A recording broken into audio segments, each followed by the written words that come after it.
ഇന്ന് നമുക്ക് പാർട്ടികളിലൊക്കെ സ്റ്റാർ ആവാൻ വേണ്ടിയിട്ട് ഒരു അടിപൊളി പുഡിംഗ് തയ്യാറാക്കി എടുത്താലോ. അതിന് വേണ്ടിയിട്ട് നല്ല ചൂടുള്ള 1 കപ്പ് പാലെടുത്തിട്ടുണ്ട്. ഞാനിവിടെ 2 ബൗളിലായിട്ടാണ് ഈ ഒരു പുഡിംഗ് സെറ്റ് ചെയ്തെടുക്കുന്നത്. അപ്പോൾ അതിന് 1 കപ്പാണ് എടുത്തിട്ടുള്ളത്. അതിലേക്ക് 1 ടീസ്പൂണ് ഇൻസ്റ്റൻറ്റ് കോഫി പൗഡർ ഒന്ന് ചേർത്തിട്ട് മിക്സ് ചെയ്തെടുക്കുന്നുണ്ട്.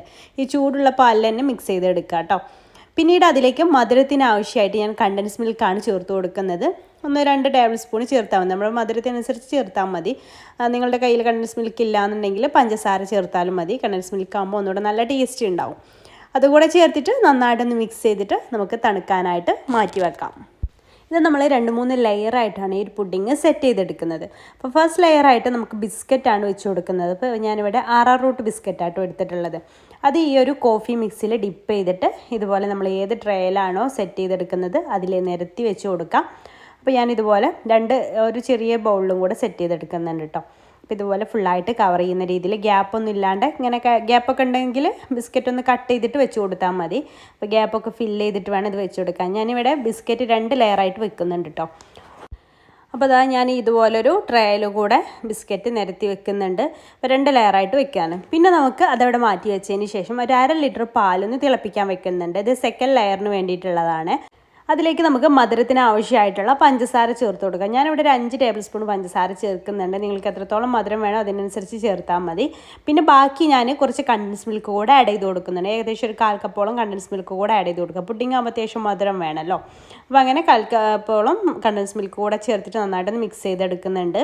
പിന്നെ നമുക്കിതിലേക്ക് വേണ്ടത് കസ്റ്റാർഡ് പൗഡർ ഞാൻ 2 ടേബിൾ സ്പൂണും കോൺഫ്ലോർ 2 ടേബിൾ സ്പൂണും എടുത്തിട്ടുണ്ട്. അത് കുറച്ച് പാലിലൊന്ന് കലക്കിയിട്ട് അതിലേക്ക് ഒഴിച്ചു കൊടുക്കുക. പാലില്ലെങ്കിൽ വെള്ളത്തിൽ കലക്കിയിട്ട് ഒഴിച്ചു കൊടുത്താലും മതി. ഒട്ടും കട്ടകളൊന്നും ഇല്ലാതെ കലക്കിയെടുക്കണം. എന്നിട്ട് അതിലേക്ക് ഈ ഒരു പാലിലേക്ക് ഒഴിച്ചു കൊടുത്ത ശേഷം നന്നായിട്ട് ഇളക്കിക്കൊണ്ടിരിക്കുക കേട്ടോ. കട്ട കുത്താതെ ഇളക്കിക്കൊണ്ടിരിക്കണം. പിന്നെ ഞാനിതാ ബട്ടർ സ്കോച്ചിൻ്റെ മിക്സ് ഉണ്ടല്ലോ, അതൊരു 1-2 ഡ്രോപ്പ് ഇതിലേക്ക് ആഡ് ചെയ്ത് കൊടുക്കുന്നുണ്ട്. ബട്ടർ സ്കോച്ചിൻ്റെ ഒരു ഫ്ലേവർ കിട്ടാൻ വേണ്ടിയിട്ടാട്ടോ അങ്ങനെ ചേർത്ത് കൊടുക്കുന്നത്. എന്നിട്ട് നന്നായിട്ടൊന്ന് മിക്സ് ചെയ്തെടുക്കാം. ഞാനിവിടെ 2 ടേബിൾ സ്പൂൺ കോൺഫ്ലോറും 2 ടേബിൾ സ്പൂൺ കസ്റ്റർഡ് പൗഡറുമാണ് എടുത്തിട്ടുള്ളത്. നിങ്ങൾക്ക് കസ്റ്റർഡ് പൗഡർ മാത്രം മതിയെങ്കിൽ അങ്ങനെ അത് 4 ടേബിൾ സ്പൂൺ എടുത്താലും മതി. അല്ലെങ്കിൽ നിങ്ങൾക്ക് കോൺഫ്ലോർ മാത്രം മതിയെങ്കിൽ അത് 4 ടേബിൾ സ്പൂൺ എടുത്താലും മതി കേട്ടോ. എങ്ങനെ എടുത്താലും സെറ്റായി കിട്ടും.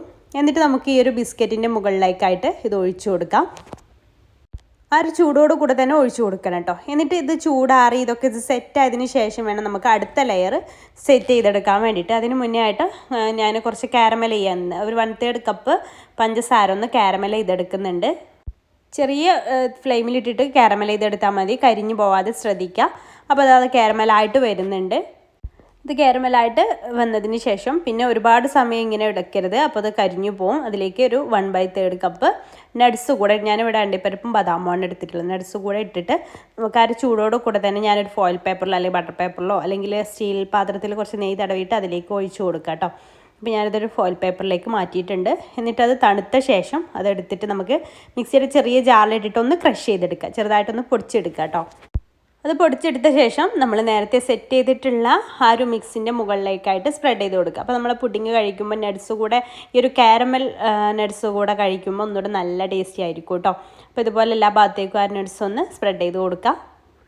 അതിനുശേഷം നമുക്ക് അടുത്ത ലെയർ സെറ്റ് ചെയ്തെടുക്കാം. പിന്നെ ക്രീമിൻ്റെ ലെയറാട്ടോ പിന്നെ സെറ്റ് ചെയ്തെടുക്കുന്നത്. ഇത് നമ്മൾ കേക്കിനൊക്കെ വിപ്പ് ചെയ്തെടുക്കൂലേ, അത്രയും സ്റ്റിഫായിട്ട് വിപ്പ് ചെയ്തെടുക്കൊന്നും വേണ്ട. ഇതുപോലെ ഒരു ക്രീമി ആയിട്ടാണ് നമ്മളിത് വിപ്പ് ചെയ്തെടുക്കുക. അതിലേക്ക് ഞാൻ കുറച്ച് കണ്ടൻസ് മിൽക്ക് കൂടെ ആഡ് ചെയ്തിട്ടാട്ടോ ഈ ഒരു ക്രീം വിപ്പ് ചെയ്തെടുത്തിട്ടുള്ളത്. എന്നിട്ട് ആ ഒരു ക്രീം എല്ലാ ഭാഗത്തേക്കും നമുക്കൊന്ന് സ്പ്രെഡ് ചെയ്ത് കൊടുക്കാം.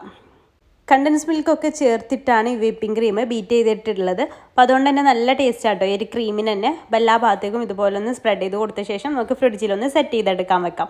ആ ഒരു സമയം ഇതിൻ്റെ മുകളിൽ ഒരു ഗനാഷ് ഒഴിച്ചു കൊടുക്കാം. അപ്പോൾ ഇതിന് വേണ്ടിയിട്ട് ഞാൻ മിൽക്ക് ചോക്ലേറ്റും ഡാർക്ക് ചോക്ലേറ്റ് കുറച്ചും എടുത്തിട്ടുണ്ട് കേട്ടോ. അത് രണ്ടും അതിലേക്ക് ക്രീമും ചേർത്തിട്ട് ഗനാഷാക്കി എടുത്തിട്ടുണ്ട്. ചോക്ലേറ്റും ക്രീമും ഞാൻ സെയിം റേഷ്യോയിലാട്ടോ എടുത്തിട്ടുള്ളത്. അപ്പോൾ അത് രണ്ടും തയ്യാറാക്കിയതിന് ശേഷം ഇതിലേക്ക് ഒഴിച്ചു കൊടുക്കുകയാണ്. 100 ഗ്രാം ചോക്ലേറ്റിലേക്ക് 100 ഗ്രാം തന്നെ ക്രീമും ആട്ടോ ഞാൻ എടുത്തിട്ടുള്ളത്. അപ്പോൾ അതിന് മുകളിൽ അതും കൂടെ ആക്കി എടുത്ത ശേഷം നമുക്ക് ഫ്രിഡ്ജിൽ വെച്ച് നന്നായിട്ട് സെറ്റ് ചെയ്തെടുത്ത ശേഷം ലാസ്റ്റ് നമുക്കിതുപോലെ ഞാൻ കൊക്കോ പൗഡർ കൊണ്ടൊന്ന് ഡസ്റ്റ് ചെയ്തിട്ട് ഡെക്കറേറ്റ് ചെയ്തെടുക്കുന്നുണ്ട് കേട്ടോ. ഇത് നിർബന്ധമൊന്നുമില്ല, നിങ്ങൾക്ക് ഇഷ്ടമുള്ള രീതിയിൽ ഡെക്കറേറ്റ് ചെയ്തെടുക്കാം. പക്ഷേ ഈ ഒരു രീതിയിൽ നമുക്ക് ഡ്രീം കേക്കിലൊക്കെ സെറ്റ് ചെയ്തെടുക്കൂലേ, ആ രീതിയിൽ സെറ്റ് ചെയ്തെടുത്താൽ ഇത് കഴിക്കുമ്പോൾ നല്ല ടേസ്റ്റ് ഉണ്ടാവും കേട്ടോ. ആ ഒരു കൊക്കോ പൗഡറിൻ്റെ ഫ്ലേവറൊക്കെ ഇഷ്ടമുള്ളവർക്ക് എന്തായാലും ഈ രീതിയിലൊന്ന് ട്രൈ ചെയ്ത് നോക്കാം കേട്ടോ. എന്നിട്ട് നമുക്കിത് ഇതുപോലെ കട്ട് ചെയ്തിട്ട് സെർവ് ചെയ്യാം. കുറച്ച് ക്രീമി ആയിട്ടാണ് നമ്മുടെ ഈ ഒരു പുഡിങ് ഇരിക്കുക കേട്ടോ. മുകൾ ഭാഗമൊക്കെ നല്ല ക്രീമിയും അടിയത്തെ ആ ഒരു രണ്ടാമത്തെ ലെയറൊക്കെ നല്ല സെറ്റായിട്ട് പുഡിങ് പോലെ ഉണ്ടാവും. അപ്പോൾ നല്ല ടേസ്റ്റാണ് ഈ രീതിയിൽ തയ്യാറാക്കി കഴിക്കുകയാണെന്നുണ്ടെങ്കിൽ എന്തായാലും നിങ്ങളൊന്ന് തയ്യാറാക്കി നോക്കട്ടോ. ഇഷ്ടമായിട്ടുണ്ടെങ്കിൽ ഇഷ്ടമായാൽ മറ്റുള്ളവരിലേക്ക് ഷെയർ ചെയ്ത് കൊടുക്കാനും മറക്കരുത്. അതുപോലെ നമ്മുടെ പേജ് ഫോളോ ചെയ്യാത്തവർ പ്ലീസ് ഒന്ന് ഫോളോ കൂടെ ചെയ്തിട്ട് സപ്പോർട്ട് ചെയ്യാൻ മറക്കല്ലേ. അപ്പോൾ ഇൻഷാ അല്ലാ പുതിയൊരു നല്ല റെസിപ്പി ആയിട്ട് നമുക്ക് അടുത്തൊരു ദിവസം കാണാം. അതുവരേക്കും ബൈ. താങ്ക്